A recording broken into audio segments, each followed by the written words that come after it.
Today we will take a closer look at lighting styles in Midjourney. We will use 2 prompts, and the only thing we will adjust on them is the lighting so you can see the difference. The first prompt is Spider-Man standing on a skyscraper overlooking the city plus lighting.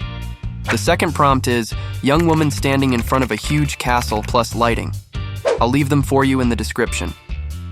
Let's start with golden hour. You can imagine it as the last hour before sunset and the first hour after sunrise. Blue hour. It is that moment just before sunrise or after sunset, sun dips below the horizon. Dramatic lighting. Light focused on one area of the photo, but it's not focused on the other parts. Backlit lighting. It is also dramatic lighting, but it illuminates the object from back and creates a unique atmosphere. Neon lighting. I think you know this type of light, but it looks very colorful and futuristic. Fluorescent lighting. This type of lighting is very similar to neon, but it is something a little different. Fluorescent refers to colors that absorb and reflect more light than conventional colors. Shimmering light is a type of lighting that creates a sense of movement or energy.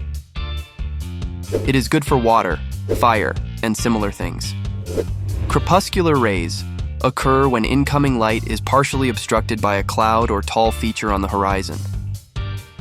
Midnight lighting is a type of lighting that is created by the moon and stars. If you want something similar but a little different, you can also use nightlight, which will give pictures a different style of night lighting.